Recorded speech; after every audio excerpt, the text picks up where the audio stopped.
Hello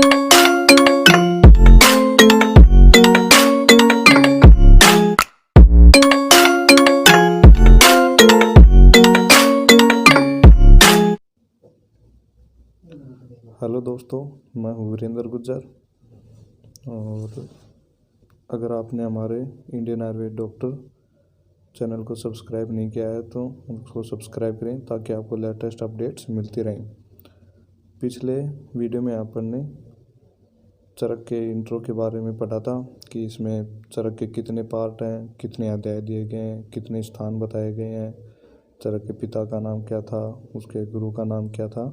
तो ये सब अपन ने देख लिया था। अब अपन पहले चैप्टर से शुरू करते हैं। तो जब अब ऊपर जो चीज़ें लिख रखी है वो मैंने कुछ एक तो नीचे ही दी गई हैं, लेकिन उनको हाईलाइट करने के लिए ताकि अपने को क्या है, जो ऊपर चीज़ें लिखते हैं वो ज़्यादा याद रहती हैं। तो इसलिए मैंने कुछ एक चीज़ें ऊपर लिखी हैं और कुछ एक चीज़ें एक्स्ट्रा भी लिखी हुई हैं जो पीजी वगैरह में पूछी जाती हैं। तो शारीर स्थान को जो है आश्रय स्थान के भी नाम से जानते हैं। अब इंद्रिय स्थान है उसको अरिष्ट स्थान के नाम से जाना जाता है, क्योंकि उसमें अरिष्ट के लक्षण जो हैं वो ज़्यादातर बताए गए हैं, तो इसलिए इंद्रिय स्थान को अरिष्ट स्थान के नाम से भी जानते हैं। सूत्र स्थान है उसको श्लोक स्थान या फिर संग्रह स्थान भी जानते हैं, मतलब कहते हैं। तो प्रथम अब रेफरेंस पूछा जाता है पीजी के क्वेश्चनों में कि, तो इसलिए अब उसमें पूछा गया जाए, मान लो क्वेश्चन पीजी में आए कि आयु का वर्णन कहाँ गया है, तो उसका आयु का वर्णन जो है वो फर्स्ट चैप्टर में किया गया है, दीर्घम जीवित अध्याय में। और अगर हित अहित आयु का वर्णन पूछा जाए तो हित अहित आयु का वर्णन जो है सूत्र स्थान के 30वें अध्याय में किया गया है। तो अपन पहला चैप्टर शुरू करते हैं, दीर्घम जीवित अध्याय। तो इसमें एक पीजी का क्वेश्चन बनता है कि अथा तो दीर्घम जीवित अध्याय व्याख्या सामय, और पहला चैप्टर है उसमें कितने पद है, तो उसमें जो है 8 पद है। फिर ये जो अथातो शब्द दिया गया है ये मंगलकारी शब्द है। जैसे कि कई आचार्य अपने अपने अलग अलग आचार्य जो हैं अलग अलग रूप से स्टार्ट करते हैं, तो चरक ने जो अथातो शब्द का यूज किया है वो मंगलकारी शब्द है। अब अपन नीचे बढ़ते हैं। तो जिन जिन में निशान लगाता जाऊँ, केवल उन्हीं के जिनको बारे में पढ़ाता जाऊँ उन्हीं को पढ़ना है, उसके अलावा नहीं पढ़ना है, क्योंकि ये चरक जो है इसमें बहुत सारा मैटर दे रखा है। तो अब अपन देखते हैं नीचे। अब यहाँ पे दे रखा है सूत्र स्थान का अर्थ है आयुर्वेदीय सभी विषयों को सूचित करने वाला स्थान या आयुर्वेद तंत्र में प्रतिपाद्य विषय रूप पुष्पों की माला की तरह सूत्र में गूंथने वाला स्थान। तो ये जो है सूत्र स्थान के अर्थ बता रखा है इसमें कि जो सूत्र स्थान है वो इसमें सभी विषयों को सूचित किया गया है, या फिर सभी विषयों को क्या है, जैसे पुष्पों की जैसे माला होती है तो उसमें सभी पुष्पों को एक सूत में डाल दिया जाता है, तो वैसे ही इसमें सभी विषयों को सूचित किया गया है। फिर नीचे बढ़ते हैं। यहाँ पे लिख रहा है कि सूत्र की परिभाषा अल्पार्थकत्वे सति व्यवर्थ अधिकत्वम सूत्रत्वम, मीन्स जो थोड़े अक्षर होते हुए भी कई अर्थों को बतलाए उसे क्या कहते हैं, सूत्र कहते हैं। तो ये सूत्र की परिभाषा दी गई है। तो कोई 2 नंबर क्वेश्चन में आए कि सूत्र की परिभाषा लिखो, तो ये अपन को ये लिखनी है। अब इसमें नीचे दिया गया अनुबंध चतुष्टय। तो अनुबंध चतुष्टय क्या होते हैं, 4 होते हैं, अभिधेय, प्रयोजन, संबंध और अधिकारी। ये 4 क्या है, अनुबंध चतुष्टय। तो यहाँ से 2 नंबर क्वेश्चन बन सकता है कि अनुबंध चतुष्टय क्या है या किसे कहते हैं, तो इन चारों को क्या है, अनुबंध चतुष्टय कहते हैं। अब इनके बारे में देखते हैं। अभिधेय, अभिधेय जो है हेतु दोष द्रव्य, ठीक है। तो अभिधेय हेतु दोष द्रव्य होते हैं, और हेतु दोष द्रव्य को क्या है, स्कंद त्रय भी बोलते हैं। तो क्वेश्चन आ जाए उसकी स्कंद त्रय क्या है, तो वो क्या है, हेतु दोष और द्रव्य। अब प्रयोजन, धातु साम्य क्रिया चयता तंत्र आशय प्रयोजनम। तो प्रयोजन क्या है, धातुओं को साम्य करना। अब ये तो पूरे तंत्र का ही प्रयोजन है। अब आयुर्वेद तंत्र का प्रयोजन पूछे तो भी उसमें क्या है लिखना है, यही लिखना है कि धातुओं को साम्य करना ही क्या आयुर्वेद तंत्र का प्रयोजन है। फिर आता है संबंध, वाच्यवाचक लक्षण क्या है, संबंध है। अब आगे अधिकारी, अधिकारी मतलब इसको कौन कौन पढ़ सकते हैं, चरक ने किस किस को पढ़ना है इसको बताया कि कौन कौन इसको पढ़ सकता है, तो वह ब्राह्मण, क्षत्रिय और वैश्य। ये जो है इस चरक को पढ़ सकते हैं, मतलब शास्त्रों को पढ़ सकते हैं। अब जो सूत्र स्थान में है, ये 4 प्रकार के सूत्रों का निर्देश किया गया है। तो क्वेश्चन पूछा जाए कि सूत्र स्थान में कितने प्रकार के सूत्रों का निर्देश किया गया है, तो 4 प्रकार के सूत्र हैं, गुरु सूत्र, शिष्य सूत्र, प्रति संस्कृत सूत्र और एक सूत्र। अब गुरु सूत्र क्या होता है कि गुरु जो है अपने अभिमत को जिन वाक्यों से कहता है, मतलब जो अपन क्लास जाते हैं या फिर कोई भी गुरु मान रखा है अपन ने, अगर वो जिन वाक्यों के द्वारा अपने को बताता है तो वो होते हैं गुरु सूत्र। अब शिष्य सूत्र, अपन ने गुरु का उपदेश तो कर लिया, गुरु ने बता दिया, अपन ने सुन लिया, लेकिन मान लो अपने कोई डाउट हो जाता है, अपनी कोई शंकाएं होती हैं, तो उनको अपन जिन वाक्यों के द्वारा दूसरे को व्यक्त करते हैं तो उसको बोलते हैं शिष्य सूत्र। अब प्रतिसंस्कृति सूत्र, मतलब प्रतिसंस्कृता के द्वारा जो वाक्य उपस्थित किए जाते हैं तो वो क्या होते हैं, प्रतिसंस्कृति सूत्र। जैसे चरक के प्रतिसंस्कृता कौन थे, चरक और दृढ़बल। तो उन्होंने जिन वाक्यों के द्वारा अपने कहे हैं या जिन वाक्यों के द्वारा उन्होंने खुद को प्रस्तुत किया है तो वो प्रतिसंस्कृति सूत्र हो गए। अब आगे बात आती है एक सूत्र। इसमें कह रहा है प्रसंग जब कभी किसी स्थान पर अन्य आचार्य के सिद्धांत का उदाहरण दिया जाता है उसे कहते हैं। जैसे कि यहाँ अपन विमर्श में देखेंगे कि वाग्भट के बारे में बताया गया है, चक्रपाणी के बारे में बताया गया है, या हारित वगैरह जो और भी आचार्य हैं उनके भी क्या है कि नीचे लिख दिए जाते हैं कि उन्होंने ये चीज़ें मानी है। तो इस प्रकार जो चरक के अलावा जो भी आचार्य के बारे में इसमें बताया गया है वो एक ही सूत्र में आता है। अब नीचे बेसर चतुष्क, पिछले वीडियो में अपन ने बता दिया था कि 7 चतुष्क होते हैं और इसमें 2 द्रव्य संग्रह होते हैं। तो पहला है बेसर चतुष्क, इसमें यहाँ पे दे रखा है पुरुषार्थ चतुष्टय। तो क्वेश्चन आया 2 नंबर में कि पुरुषार्थ चतुष्टय कौन होते हैं, तो धर्म, अर्थ, काम और मोक्ष, ये क्या है, पुरुषार्थ चतुष्टय। फिर अर्थ चतुष्टय क्या होते हैं, अर्थ चतुष्टय होते हैं ज्ञान, लाभ, विचार और सत्ता, इनको अर्थ चतुष्टय माना गया है। अब अपन आगे बढ़ते हैं। फिर दूसरा जो था स्वास्थ्य चतुष्क था, तीसरा निर्देश चतुष्क, फिर आगे कल्पना चतुष्क, रोग चतुष्क, योजना चतुष्क, अनुपान चतुष्क और 29 और 30वां चैप्टर था वो संग्रह देवे थे। अब यहाँ पे ये पीजी का क्वेश्चन है, ये लाइन उठा के अपने को क्या है पीजी क्वेश्चन में दे देंगे और वहाँ पे यह पूछ लिया जाता है कि यहाँ पे जो उग्र तपा जो शब्द है वो किसके लिए आया है, तो उग्र तपा शब्द जो वो भारद्वाज के लिए आया है। फिर देवताओं के प्रथम भिषक कौन थे, क्वेश्चन आता है देवताओं के प्रथम भिषक कौन थे, तो वो थे रुद्र, मतलब शिव या रुद्र। तो शिव को क्या बोलते हैं, रुद्र बोलते हैं, वो देवताओं के प्रथम भिषक थे। फिर अपन नीचे बढ़ते हैं आगे। फिर यहाँ पे एक और दे रखा है कि ये लाइन जो है अपन ने रेफरेंस के रूप में क्वेश्चन में दे दी, ये भी पीजी के लिए क्वेश्चन है, ये लाइन उठा के दे दी। फिर वहाँ पे पूछा जाएगा कि जगराज जो है शब्द वो किसके लिए आया है, तो जगराज शब्द जो वो प्रजापति के लिए आया है। फिर नीचे आगे बढ़ते हैं। अब देवताओं के तो प्रथम भिषक शिव थे, रुद्र थे, लेकिन अगर क्वेश्चन ये पूछा जाए कि सौर्य के वैद्य कौन थे, तो सौर्य के वैद्य जो है वो अश्विनी कुमार थे। तो दोनों अलग अलग क्वेश्चन है कि देवताओं के प्रथम भिषक तो वो हो गया रुद्र और सौर्य के वैद्य तो वो हो गया अश्विनी कुमार। अब मैं वहाँ पिछले वीडियो में बताया था कि टोटल जो है चरक में 7 संभाषाएं हुई थी और पहली संभाषा जो है वो सूत्र स्थान के पहले चैप्टर में हुई थी। तो यहाँ पे क्वेश्चन पूछा जाता है कि जो पहली संभाषा हुई थी वो कहाँ हुई थी, तो वो हुई थी पार्श्व हिमवत है, मतलब हिमालय के पार्श्व में जब वो पहली संभाषा हुई थी। अब नीचे बढ़ते हैं। महर्षियों की गणना, तो अपने को क्या है इसमें सिर्फ संख्या याद करनी है कि जो पहली संभाषा में जो ऋषि मुनि या महर्षि एकत्रित हुए थे उनकी संख्या कितनी थी। तो पार्श्व हिमवत है, मतलब हिमालय के पार्श्व में जो महर्षि इकट्ठे हुए थे उनकी संख्या थी 53।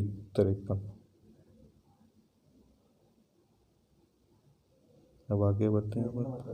अब यहाँ पे दे रखा है धर्म, अर्थ, काम, मोक्षाणाम आरोग्य मूलम उत्तमम, मतलब आरोग्य का उत्तम मूल क्या है, तो आरोग्य का उत्तम मूल है धर्म, अर्थ, काम और मोक्ष।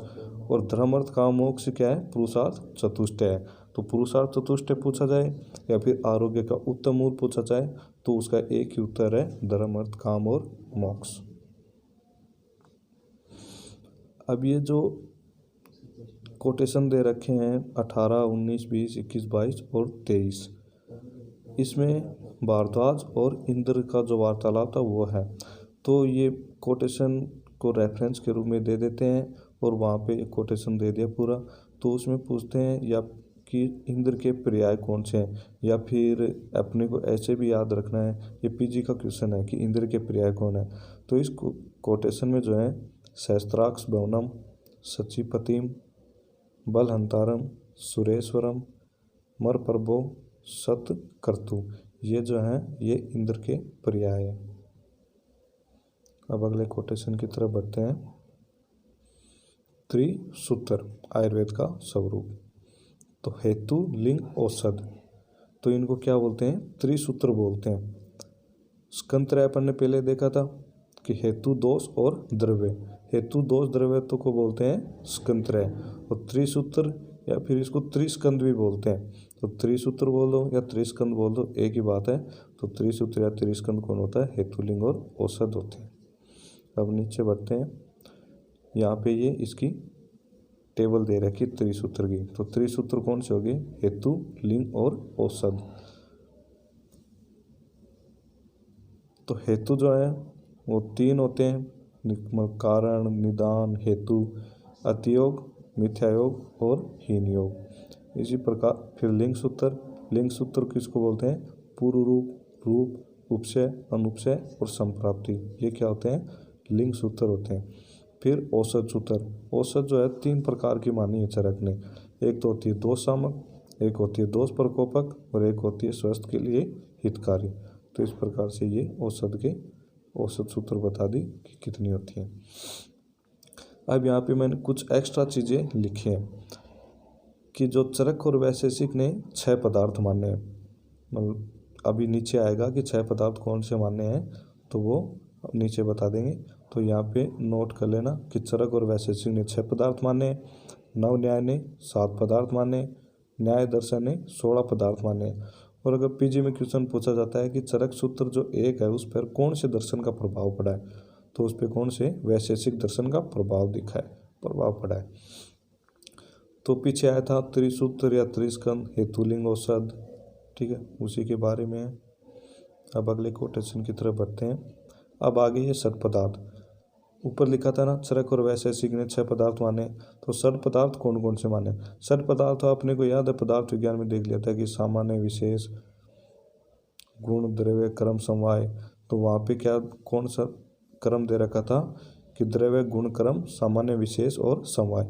यहाँ पे अपने को चरक के अकॉर्डिंग जो है इसका याद रखना है कि इसका क्रम क्या है। तो इसने चरक ने पहले सामान्य, फिर विशेष, फिर गुण, फिर द्रव्य, फिर क्रम और फिर समवाय, इस तरह से ये क्रम है। तो इसको अपन ने क्या है ट्रिक के द्वारा लिख दिया ताकि याद करने में आसानी रहे। तो ट्रिक जो है वो है सावी गुड़िया के सेम है।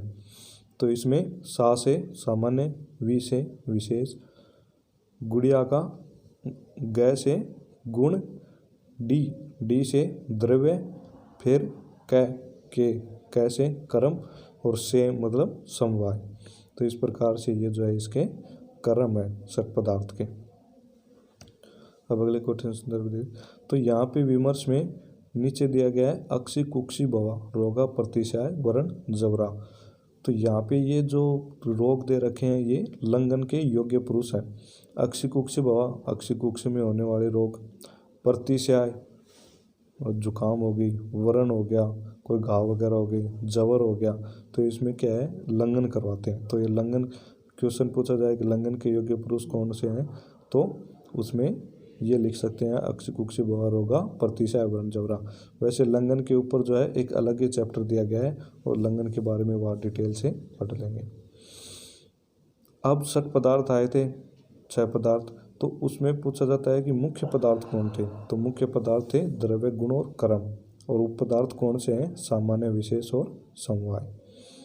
अब अगले कोटेशन की तरफ चलते हैं। यहाँ पे पुनर्वसु आत्रेय के शिष्य दे रखे हैं। तो पुनर्वसु आत्रेय के 6 शिष्य थे। तो 6 शिष्य कौन कौन से थे? अग्निवेश, बेल, जतुकर्ण, पराशर, हारित और क्षारपाणी। ये भी अपने को क्या है, इनका क्रम याद रखना है, क्रम से कि पहले कौन था, फिर उसके बाद कौन, फिर उसके बाद कौन। तो इसकी एक ट्रिक बनाई थी। इसमें क्या किया कि सभी के वर्ड का जो पहला अक्षर ले लिया अल्फ़ाबेट में, ABJPHC। ए से अग्निवेश, बी से बेल, जे से जतुकर्ण, पी से पाराशर, एच से हारित और सी से क्षारपाणी। तो इसमें पीजी में क्वेश्चन बनता है कि इनमें जो है पुनर्स्वात्रेय के शिष्यों में सबसे श्रेष्ठ कौन था? तो उसमें सबसे श्रेष्ठ था अग्निवेश। और इनका जो काल है, आत्रेय के शिष्य हैं 6, उनका जो काल है वो कौन से हैं? तो उनका काल जो है सभी का समान है। तो सभी के जो 6 शिष्यों के काल थे वो समान थे, क्योंकि सभी तो आत्रेय के शिष्य थे ना, अलग अलग काल में तो पढ़ाया नहीं, सभी को एक साथ ही पढ़ाया, तो इसलिए सभी का समान काल था। अब जो क्वेश्चन बनता है कि अग्निवेश जो है वो ही सर्वश्रेष्ठ क्यों थे?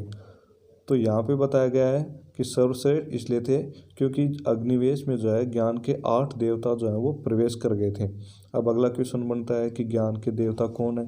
तो ज्ञान के देवता 8 हैं, और वो हैं बुद्धि, सिद्धि, स्मृति, मेधा, धरती, कीर्ति, क्षमा और दया।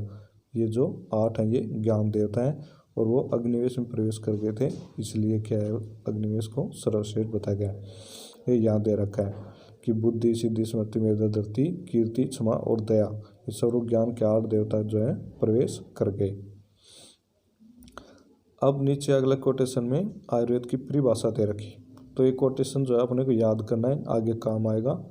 हिताहितम सुखम दुखम आयुस्तस्य हिताहितम मानम चैतच यत्रोक्तम आयुर्वेद से उच्यते। मतलब हित अहित, हितायु, अहितायु, सुखायु, दुखायु, तो इन 4 प्रकार की आयु के लिए जो हित और अहित मतलब पथ्य और अपथ्य, इनके बारे में, आयु के मान के बारे में या आयु के स्वरूप के बारे में बताया गया है, तो उस शास्त्र को यह कहा जाता है आयुर्वेद शास्त्र कहा जाता है। और इसके अपन को परिभाषा के साथ साथ इसका रेफरेंस भी याद करना है कि चरक में जो है आयुर्वेद की परिभाषा कहाँ दी गई है, तो ये चरक सूत्र फर्स्ट चैप्टर में दी गई है। अब आगे बढ़ते हैं। यहाँ पे आयु के लक्षण तथा पर्याय, आयु का लक्षण या आयु की परिभाषा बोल दो, आयु के लक्षण बोल दो, एक ही बात है। तो ये कोटेशन भी याद करना है। शरीरेंद्रिय सत्व आत्म संयोगो दारी जीवितम नित्यगस अनुबंधस पर्यायैर आयु रुच्यते। मतलब शरीर, इंद्रिय, सत्व और आत्मा, इसके संयोग को तो आयु कहते हैं। फिर इसके जो पर्याय हैं वो दारी, जीवित, नित्य, अनुबंध, ये जो है ये आयु के पर्याय हैं। तो ये कोटेशन याद करना है। अब आगे बढ़ते हैं। फिर यहाँ पे जो है 60 पदार्थ थे, तो पहले 60 पदार्थ सामान्य और विशेष, इसकी परिभाषा दी गई है। सर्वदा सर्वभावानां सामान्यं वर्ति कारणम ह्रास हेतुर विशेषच प्रवृत्ति रूपस्य तु। मतलब जो सदा सभी भावों को बढ़ाने वाला, वृद्धि करने वाला होता है वो सामान्य होता है। ह्रास हेतुर विशेषच, और जो ह्रास मतलब कम करने वाला होता है वो क्या होता है, विशेष होता है। तो यहाँ पे अपन नीचे विमर्श में देखेंगे कि जो सामान्य होता है वो 3 प्रकार का होता है, द्रव्य सामान्य, गुण सामान्य और कर्म सामान्य। और इसी प्रकार जो है विशेष भी 3 प्रकार का होता है, द्रव्य सामान्य, गुण सामान्य और कर्म सामान्य। तो यहाँ पे जो सामान्य वर्धी कारणम कोटेशन में, ये पीजी के लिए है, वैसे यूजी के लिए तो बीएमएस के लिए तो बस सर्दा सार भावना सामान्य वर्धी कारणम रास हेतु विशेषत प्रवृत्ति रूपस्य तू, इतना ही लिखना है, इतना ही याद करना है। सामान्य विशेष की परिभाषा पूछी जाती है यहाँ पे। तो पीजी में क्या पूछ लिया जाता है, सामान्य वर्धी कारणम कौन सा सामान्य है, तो ये द्रव सामान्य के लिए आया है। और ह्रास हेतु विशेषज, ये जो लाइन है ये किसके लिए आई है, ये द्रव्य विशेष के लिए आई है। तो यहाँ पे द्रव्य सामान्य के यहाँ एग्जाम्पल दे रखा है विमर्श में कि द्रव्य सामान्य का एग्जाम्पल क्या है। तो द्रव्य क्या हो गया, मांस, मांस तो द्रव्य है, मांस खाने से मांस बढ़ता है, तो ये क्या हो गया, द्रव्य सामान्य हो गया। अब गुण सामान्य देखते हैं, अगर दूध एवं घी खाने से शुक्र की वृद्धि होती है, तो दूध और घी में जो गुण होते हैं और शुक्र में जो गुण होते हैं वो क्या समान होते हैं। तो समान गुणों से समान की वृद्धि होती है, तो इसलिए ये गुण सामान्य में आ गया। फिर आगे देखते हैं कर्म सामान्य। तो वायु का कर्म चंचल होता है और दौड़ने से क्या वायु बढ़ता है, तो इसलिए कर्म जो वायु कर्म अपन ने किया दौड़ना, तो दौड़ने से क्या बढ़ रहा है वायु बढ़ रहा है, तो कर्म जो है वायु के समान है, तो इसलिए ये क्या हो गया कर्म सामान्य हो गया। अब पहले ही बता दिया था कि विशेष भी 3 प्रकार का होता है, द्रव्य विशेष, गुण विशेष और क्रम विशेष। तो द्रव्य विशेष का एग्जाम्पल दिया है कि अस्थि जो है वो मांस से विशेष मतलब भिन्न होता है, तो इसलिए जो है मांस की वृद्धि होने पर अस्थि का प्रयोग किया जाए तो हानिकारक होता है। दोनों अलग अलग ही चीज़ें होगी, अस्थि अलग द्रव्य है, मांस अलग द्रव्य है, तो अस्थि की कमी हो रही है या मांस की कमी हो रही है या मांस की वृद्धि हो रही है, तो वहाँ पे अस्थि का प्रयोग थोड़ी ना करेंगे, वहाँ पे तो मांस का वगैरह का, या फिर कम करना है तो मांस से विपरीत गुणों का प्रयोग करना पड़ेगा या मांस से विपरीत द्रव्य का प्रयोग करना पड़ेगा, तो इसलिए ये क्या हो गए द्रव्य विशेष में हो गए। अब देखते हैं गुण विशेष। तो गुण विशेष में दे रखा है कि वायु के गुण क्या होते हैं रुक्ष, लघु और शीत, और तेल के गुण क्या होते हैं स्निग्ध, गुरु और उष्ण। तो ये दोनों क्या हो गए एक दूसरे के विपरीत हो गए, तो इसलिए वायु का जब ह्रास करना होता है तो तेल का प्रयोग करते हैं। अब देखते हैं कर्म विशेष। तो वायु चल होता है और बैठना, सोना ये क्या होते हैं स्थिरता उत्पन्न करते हैं, मतलब कप को उत्पन्न करते हैं, तो इसलिए बैठने और सोने से क्या होता है वायु का नाश होता है, तो इसलिए ये क्या हो गया क्रम विशेष हो गया। अब अगले कोटेशन की तरफ बढ़ते हैं।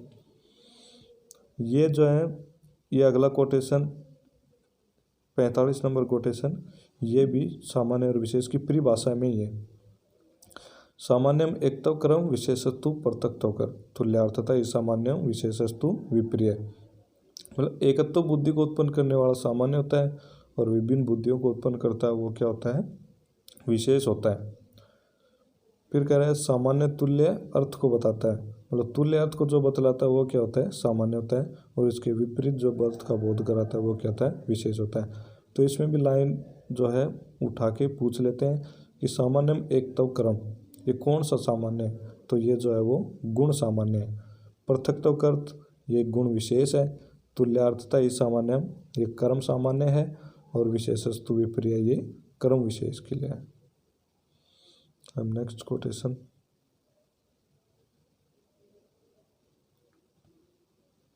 ये मैंने ऊपर लिख रखा है त्रिदंड सत्व आत्मा शरीर, इसको त्रिदंड बोलते हैं, या आयुर्वेद का अधिकरण, आयुर्वेद का अधिकरण आए या त्रिदंड आए तो वह क्या होते हैं सत्व आत्मा और शरीर।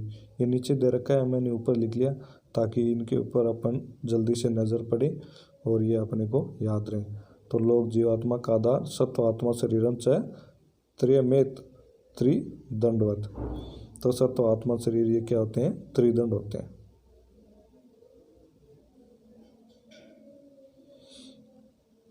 अब अगले कोटेशन ये दे रखा है आयुर्वेद का अधिकरण, आयुर्वेद के अधिकरण में भी यही बता रखा है कि सत्व आत्मा और शरीर, तो सत्व आत्मा शरीर से आयुर्वेद का अधिकरण, और त्रिदंड भी सत्व आत्मा और शरीर होते हैं।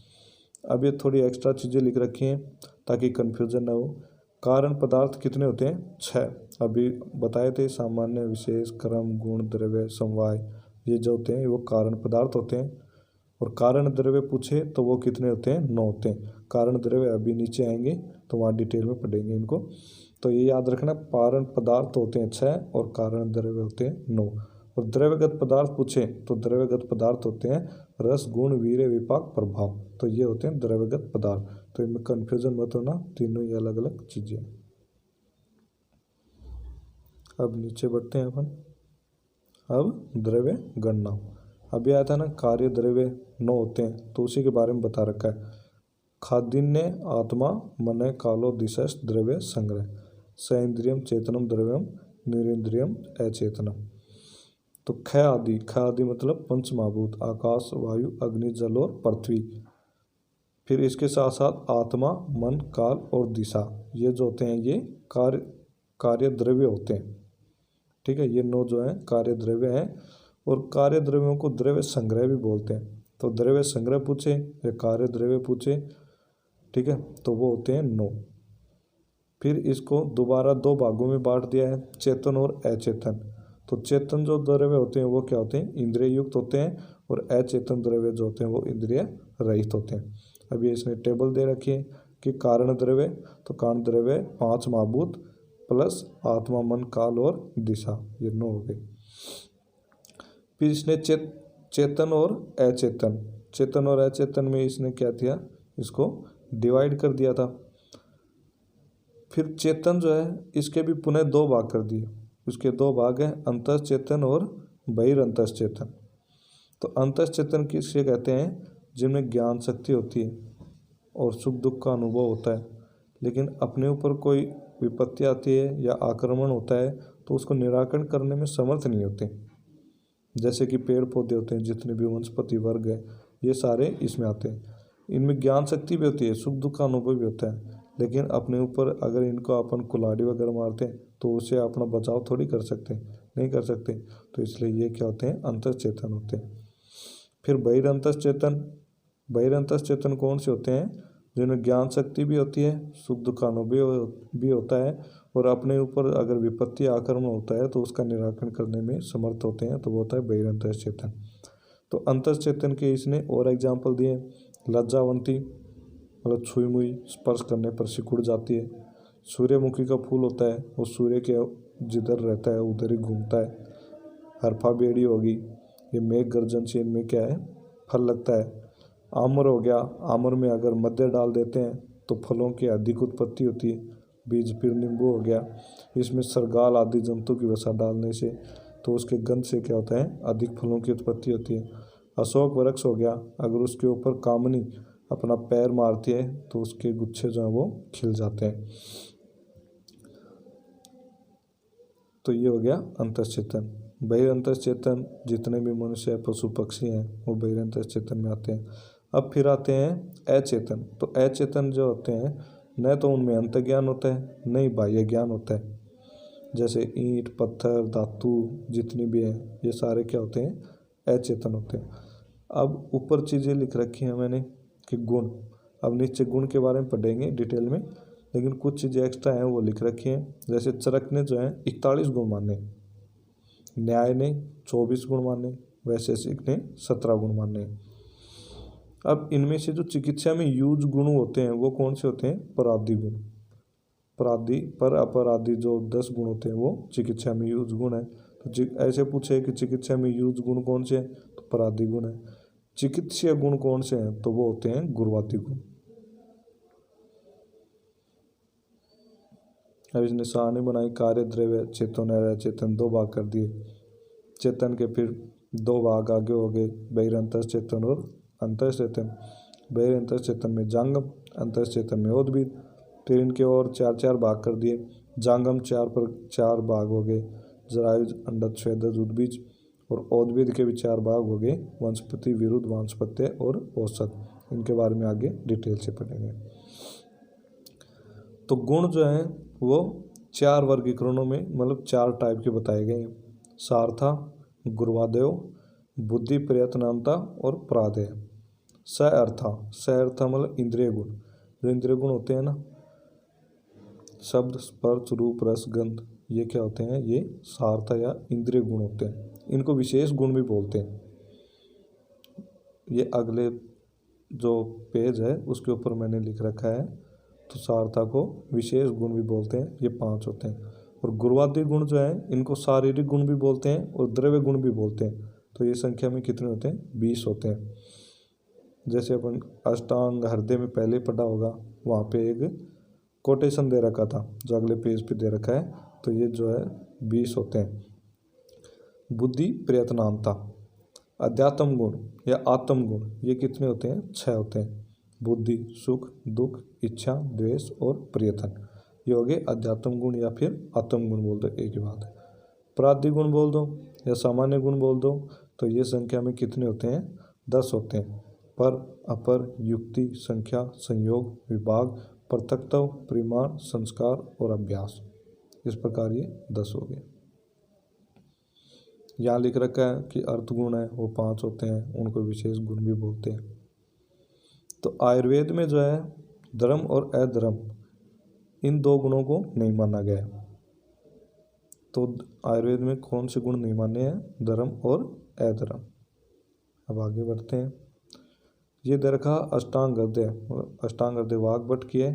तो अष्टांग हृदय में गुरु मंद हिम स्निग्ध सलक्षण सांदर मृदु स्थिरा गुणा स सूक्ष्म विषदा विंशति स विप्रिया। तो ये 20 क्या हो गए? ये गुरुवादी गुण हो गए। अब आगे बढ़ते हैं। कर्म का लक्षण या कर्म की परिभाषा। प्रयत्नादि कर्म चेष्टितम उच्यते। तो प्रयत्नादि के द्वारा की गई चेष्टा को क्या कहते हैं? कर्म कहते हैं। और अपन कुछ प्रयत्न वगैरह करते हैं कुछ काम के लिए, तो उसमें जो चेष्टा करते हैं उसको क्या बोलते हैं? कर्म बोलते हैं। तो चरक ने जो है कर्म कितने प्रकार बताए? 5 बताए हैं। और सुश्रुत ने कर्म जो है वो 3 प्रकार का माना है। तो चरक ने 5 प्रकार का कौन से कर्म माने हैं? उत्क्षेपण, अवक्षेपण, अंकुचन, प्रसारण और गमन। और सुश्रुत ने कर्म 3 प्रकार कौन से माने? पूर्व क्रम, प्रधान क्रम और पश्चात क्रम। अब नीचे दे रखे हैं इनके बारे में डिटेल कि 5 क्रम माने चरक ने। उत्क्षेपण और ऊपर के देश से संयोग के कारणभूत कर्म को उत्क्षेपण कहते हैं। और ऊपर के देश से संयोग होता है ना, उस कर्म को क्या बोलते हैं? उत्क्षेपण। अवक्षेपण अधोदेश से जो संयोग होता है वो कर्म कौन सा होता है? अवक्षेपण होता है। अंकुचन शरीर के समीप के देश से जो संयोग होता है तो वो कर्म होता है अंकुचन। और शरीर के दूर देश से जो संयोग होता है उसको बोलते हैं प्रसारण। और गमन किसको बोलते हैं? कोई भी गतिशील और कोई भी प्रक्रिया करते हैं, किसी भी प्रकार के जो गतिशील कर्म है उसको बोलते हैं गमन। तो इस प्रकार ये चरक के अनुसार हो गए। और सुश्रुत ने जो 3 क्रम माने, पूर्व क्रम, प्रधान क्रम, पश्चात क्रम, ये किस प्रकार से हैं? तो सुश्रुत जो है वो शल्य चिकित्सा, शल्य में ज़्यादा निपुण थे। तो शल्य के आधार पे उन्होंने बोला है कि पूर्व क्रम मतलब सर्जरी से पहले जो क्रम किए जाते हैं, जैसे कि अपन उसको एरिया को साफ करते हैं, ठीक है, या फिर उससे पहले जो अपन ड्रॉप्स वगैरह लगाते हैं तो वो होते हैं पूर्व क्रम में। प्रधान क्रम सर्जरी करते हैं वो होता है प्रधान क्रम। पश्चात क्रम सर्जरी के बाद जो भी अपन ड्रग्स वगैरह देते हैं या फिर पट्टी वगैरह करते हैं, ऑइंटमेंट लगाते हैं, तो वो पश्चात क्रम में आते हैं। ये तो हो गए सुश्रुत में। अब बोला जाए कि आयुर्वेद ने को कितने क्रम माने हैं, तो आयुर्वेद जो है पंचक्रम का मानता है। पंचक्रम कौन कौन से? वमन, विरेचन, निरूबस्ती, अनुवासन बस्ती और नस्य। ये जो है ये पंचक्रम आयुर्वेद ने माने। अब आगे देखते हैं समवाय की परिभाषा है, समवाय का लक्षण।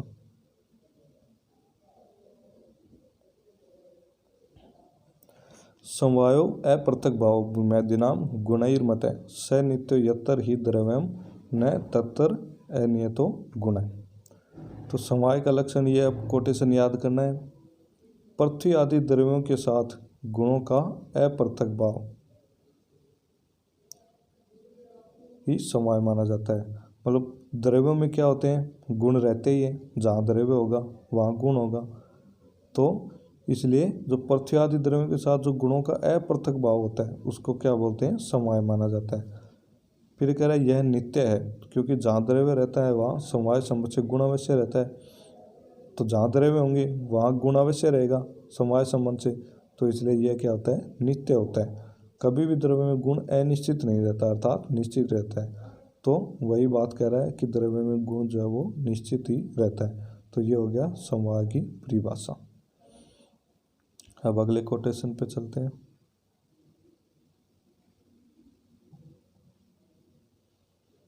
अब ये द्रव्य की परिभाषा दे रखी है, द्रव्य का लक्षण।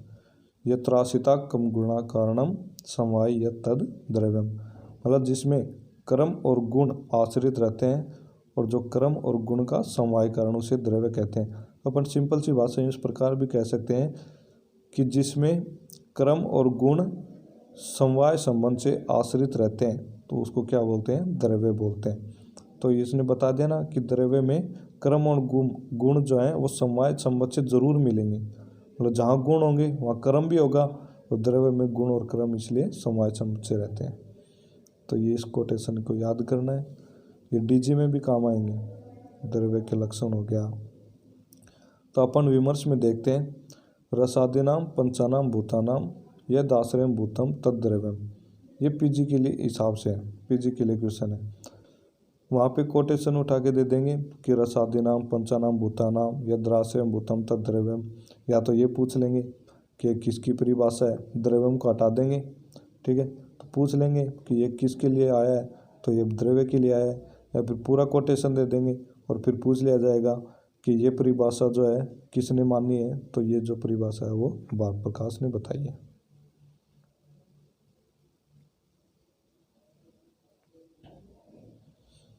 फिर अब यहाँ पे चरक ने बताया था कि कारण द्रव्य जो है वो 9 होते हैं, लेकिन एक 10वां द्रव्य तम को है जो 10वां द्रव्य माना है, और वो किसने माना है, प्रभाकर मीमांसा ने। तो पूछ लिया जाए कि तम को 10वां द्रव्य किसने माना है, तो प्रभाकर मीमांसा ने माना है। और क्यों माना है, किस गुणों के कारण जो है इसको तम को 10वां द्रव्य बताया है, तो वो है नील और तमस चलती, मतलब नील गुण और चलन क्रिया के कारण जो है इसको 10वां द्रव्य मानना है। ये पीजी का क्वेश्चन है। अब अपन आगे गुण की परिभाषा देखते हैं। तो समवायतु निश्चेष्ट कारणम गुण, कोटेशन याद करना है। तो जो समवाय संबंध वाला हो, चेष्टा रहित हो और ग्रहण में कारण हो, उसे गुण कहते हैं। मतलब गुण जो है स्वयं तो क्या होता है, चेष्टा रहित होता है, ग्रहण में कारण होता है, और इस समवाय संबंध वाला मतलब द्रव्य के साथ समवाय संबंध से रहता है। तो इसलिए ये परिभाषा होगी कि समवाय संबंध वाला हो, खुद चेष्टा रहित हो और ग्रहण में कारण हो, तो उसको क्या बोलते हैं, गुण बोलते हैं। अब नेक्स्ट कोटेशन देखते हैं। यहाँ पे वर्ष में दे रखा है कि कार्य द्रव्य की उत्पत्ति में 3 कारण होते हैं। तो क्वेश्चन आए कि कार्य द्रव्य की उत्पत्ति में कितने कारण होते हैं, तो 3 कारण होते हैं। और 3 कारण कौन कौन से हैं, समवाय कारण, असमवाय कारण और निमित्त कारण।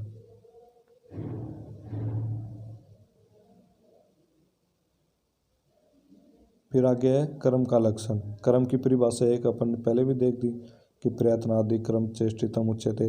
कर्म की परिभाषा एक और दी है, संयोगे च विभागे च कारणम द्रव्यमाश्रितम, कर्तव्य से क्रिया कर्म कर्म न अन्यद अपेक्षते। मतलब जो एक साथ ही संयोग और विभाग में कारण हो एवं द्रव्य के आश्रित हो, उसे कर्म कहते हैं। द्रव्य की परिभाषा में अपन ने देखा था कि गुण और कर्म जो है वो उसमें समवाय संबंध से रहते हैं। तो जो संयोग और विभाग का कारण होता है वो होता है कर्म, और कर्म करेंगे तभी तो एक देश के साथ संयोग होगा और दूसरे देश के साथ वियोग होगा। तो इसलिए संयोग और विभाग में तो कारण होता है कर्म, और ये द्रव्य के साथ समवाय संबंध से रहता है, द्रव्य में आश्रित रहता है। कर्तव्य से क्रिया कर्म कर्म न अन्य अपेक्षते। कर्तव्य की क्रिया को क्या कहते हैं, कर्म कहते हैं। और कर्म केवल किसकी अपेक्षा करता है, क्रिया की अपेक्षा करता है। तो ये याद रखना कि कर्म किसकी अपेक्षा करता है, तो कर्म जो वो क्रिया की अपेक्षा करता है। अब अगले कोटेशन की तरफ बढ़ते हैं। यहाँ पे जो है गुण और कर्म में डिफरेंस बताया गया है, ये अपन ने को याद करना है। ये 2 नंबर में पूछ लिया जाता है कि गुण और कर्म में क्या क्या डिफरेंस है। तो गुण जो होता है वो निश्चेष्ट होता है, परिभाषा में देखा ही था कि चेष्टा रहित होता है, तो गुण निश्चेष्ट होता है। और कर्म जो है संयोग विभाग में कारण होता है, तो ये चेष्टा स्वरूप है। द्रव्य का सिद्ध धर्म है, अर्थात गुण अपने स्वरूप को प्राप्त कर चुका होता है। और कर्म के बारे में लिख रखा है, साध्य अवस्था में रहता है, उसके स्वरूप का अंतिम निर्णय नहीं हो सकता है कि इसका परिणाम क्या होगा। फिर अगला, संयोग विभाग का स्वतंत्र कारण नहीं होता है, चेष्टा रहता है, तो संयोग विभाग का स्वतंत्र कारण भी नहीं होगा। और कर्म जो है वो संयोग विभाग में स्वतंत्र कारण होता है।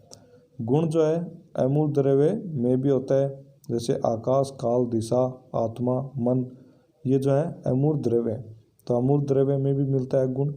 लेकिन जो कर्म है वह केवल और केवल मूर्त द्रव्य में होता है, जैसे पृथ्वी जल वायु तेज। तो इसलिए ये इनके डिफरेंस हो गए कर्म और गुण में। अब आगे बढ़ते हैं। फिर एक छोटी सी लाइन दे रखी, इत्युक्तम कारणम। ये बीएमएस में तो नहीं आएगी, लेकिन ये पीजी क्वेश्चन में पूछ लिया जाता है कि इतना सा लिखेंगे कि इत्युक्तम कारणम ये किसके लिए आया है। तो ये अपने को याद रखना पड़ेगा कि जो इत्युक्तम कारणम है ये सद पदार्थ के लिए आया है। तो आज के लिए इतना ही। इससे आगे जो अपन है अपने नेक्स्ट वीडियो में करेंगे।